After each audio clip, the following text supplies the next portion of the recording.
Hey, welcome here guys in another solo level in Rise video. And today we're going to talk a little bit about shadows. I believe this is going to be an important one, because from the lore perspective, shadows were playing quite an important role for our main character, and they were one of the major forces for SJW.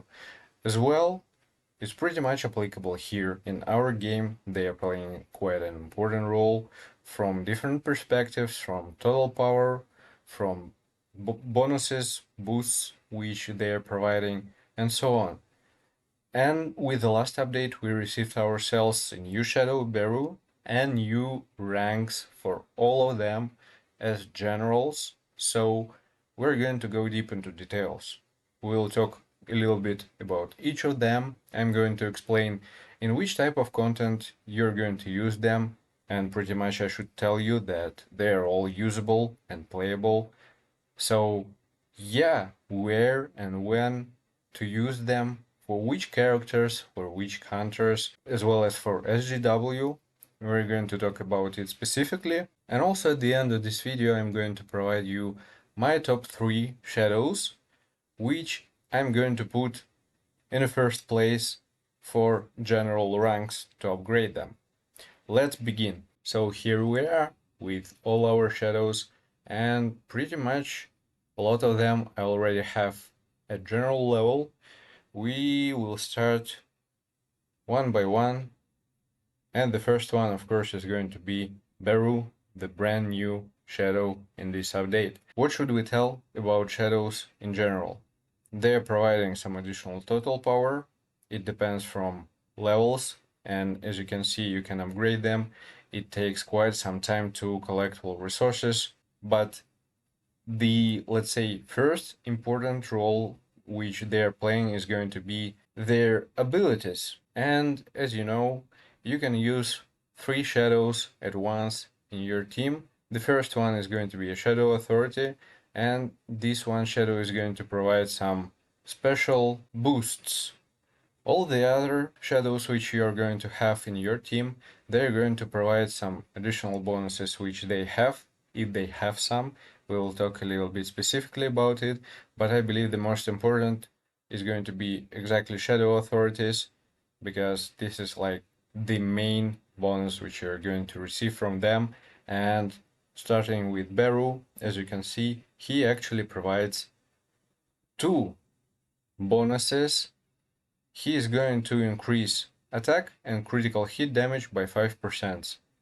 You may say, well, probably numbers are not that huge, but overall, these are 2 aspects which he is going to boost. And again, the main power of all shadows is that they are going to provide some additional numbers. Let's say and explain by just a simple example. When you're going to fight bosses or any mobs, whatever, which have higher levels, or for example, you're going to be in a red total power zone, all your stats are going to be reduced by a certain percentage. It depends on levels, it depends on the gap in terms of total power, so it's going to vary. But these debuffs, they're not applicable to shadows, and they're going to provide additional bonuses. So the easiest one example is going to be Igris and critical hit rate. Let's say, for example, you have for your SJW 4,500 points for critical hit rate, which is going to be exactly 50%. You're going to meet a mob, a boss, with a higher level. Your critical hit rate is going to be reduced. Let's say during the battle, your numbers are going to be not 50%, but due to debuff, is going to be 40%. So Igris, in my case, for example, he is going to provide additional 8%, and this is going to be not 40, but 48% critical hit rate. As well, we all know that we have a cap for critical hit rate. It's 50%. You're not able to go higher than that. But again, here, for example, Igris is going to provide additional 8%. And yes, it's going to work the way that you will have at the end not 50%, but 58%. So this is pretty much huge. As well as for all other shadows, all their effects, they're not going to be affected in any way. And 5%, you may say again, that's not that much, but these are like two effects. This is huge, and he is the only one shadow which is going to provide such buff. Another bonus, which we're going to speak in terms of Beru, he has this skill which calls punishment, which is going to increase damage taken by opponent by 5%. And this is going to work even if he is not going to be a shadow authority. For example, if you're going to place him second or third, he's still going to provide this buff, which is going to work for all team members. Of course, which characters you want to use him as a shadow authority, pretty much obvious. SJW, all hunters which are going to spec from attack stat, they're Mirai, Alicia, Cha, Libora, Yusuyun, and other hunters which are going to scale from attack stat. With him, you're able to cover most of the content on a higher level. Of course, you're going to receive him after clearing a certain stage of the story mode, so it's not pretty much applicable for the story mode, at least for now.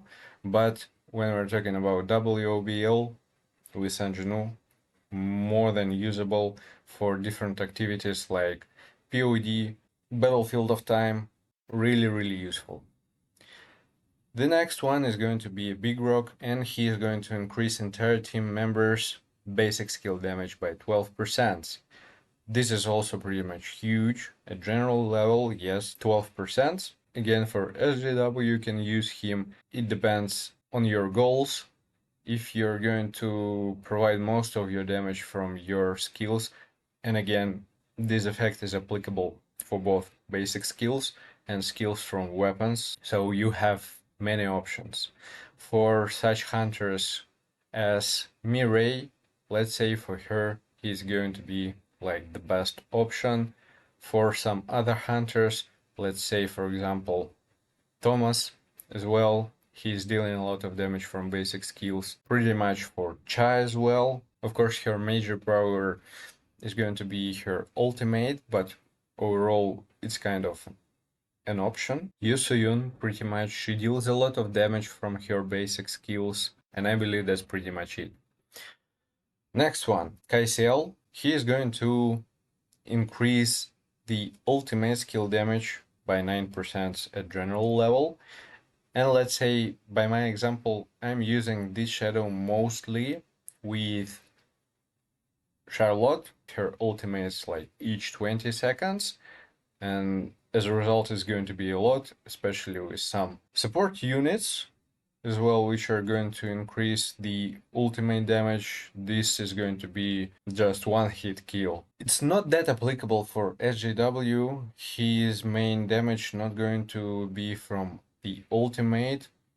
Maybe you can use him with Choi, for example, as well as for Thomas. This is kind of an option, but not the best priority, I should say. He deals a lot of damage from basic skills, from core attacks, from ultimate as well. So you have many options. Now let's go to Igris. His authority is going to provide increase in critical hit rate by 8%. Again, at general level, that's a lot. I mean, there are actually many varieties where you can use him. First of all, you should remember such moments when you're lacking, for example, in total power, when you're in a red total power zone, or if it's important for, let's say, speed runs. For example, in Battlefield of Time, you can use him a lot. He is going to boost your critical hit rate because, you know, like all the stats which you're going to receive from your equipment, they are not going to be applicable there, and this buff of 8% is going to be huge. But of course, first of all, I should mention the weapons for SGW, which are going to land, let's say, a single hit. They are, for example, West Wind and Divine Quarterstaff. when you're using these weapons, you probably want to land most likely always critical hits. So he is going to be like the best fit in this case. The next one is going to be Blade. Yeah, this shadow is actually going to increase attack by 7%.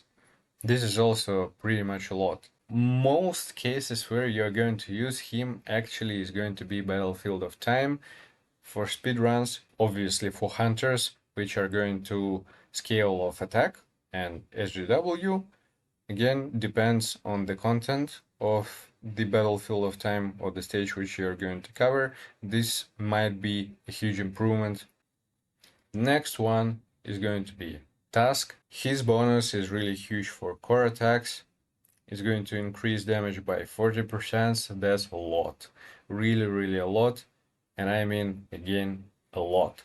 Specifically for hunters, which are going to provide main their damage from core attacks. So these are Alicia, this can be Thomas, this can be Ganhi, and probably that's pretty much it, because exactly these hunters, they're going to charge their core attacks like really, really often. For them, he is going to be the best fit, again, for some speed runs, for Battlefield of Time challenges. Previously, when the Vulcan was the main boss of WOBL, we were using him a lot with Alicia. For now, he's kinda less useful, but I believe it's going to take a while till the moment he's going to be on the top position again.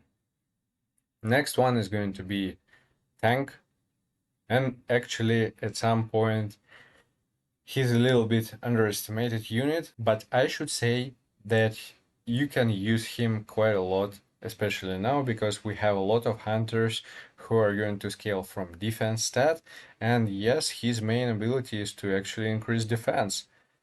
And the most impact you're going to see with hunters at Battlefield of Time, which are scaling from defense, because again, buffs which you're going to receive from your equipment, they're not applicable there. So this one is going to be just a huge improvement. For some general content, I was using him before, but I believe for now we have some kind of better options.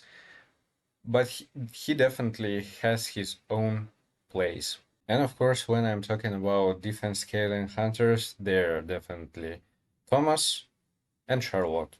These are the main units which I have from the top of my head. With them, he's going to shine. For the Iron, let's say, me personally, I didn't use him a lot as a Shadow Authority. There's no real reason to boost someone's HP. I mean, because we're always using some DPS hunters, which are scaling or from attack or from defense. And for now, we don't have hunters which are going to scale, I mean DPS hunters which are going to scale from HP, but he has another bonus, and it's exactly the defense decrease, which is pretty much huge and also plays a big role in this game. The bosses have certain amount of defense, and defense decrease is quite an important debuff. So for hunters especially, he's going to play a huge role because, for example, for SGW, he is not usable, I mean at all, due to Shadow Steps. Shadow Step is going to provide a lot of defense decrease. If I remember correctly, it's 60 or even 70%. I don't remember exactly.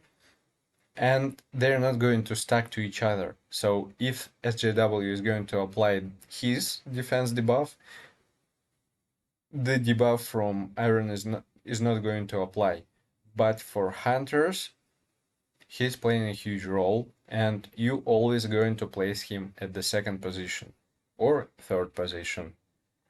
And the last one is going to be Serbia. Well, again, as a Shadow Authority, I'm not using him just at all, but he has such effects as Combustion, which are going to last like during the whole battle, and this is kind of a good addition. So again, Serbia is going to be placed on the second or a third position, pretty much for everyone, for hunters and for SJW as well. So we've covered all shadows, and yeah, we've talked about their shadow authorities or some other abilities which they are going to provide, and they're going to be helpful for the team in general. Pretty much discussed moments where you can use them with which hunters, which of them are going to be useful for our main character.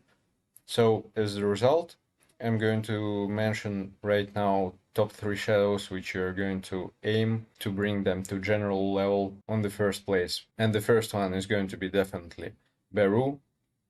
I was playing him a lot during this update. He provides a lot of buffs. Even when you're going to place him on the second position, due to this skill, he's going to just kill it. The second one is going to be Big Rock. Yeah, increase of damage of basic skills, that's a unique thing which is applicable for majority of hunters and for SJW as well. And the third one is going to be Igris. For me, one of the most favorite shadows. I'm using him a lot, especially during the light meta, which is currently and probably the next WOBL is going to be light as well. We'll see, but I assume. And with Divine Quarterstaff, or let's say with the West Wind, for SJW, this is going to be huge. Really, really important. Yeah, that's pretty much it. That's my top 3 shadows, which I would aim to bring to general level. Hope this video was helpful. Hit the like button, subscribe, and see you guys in the next one. Take care.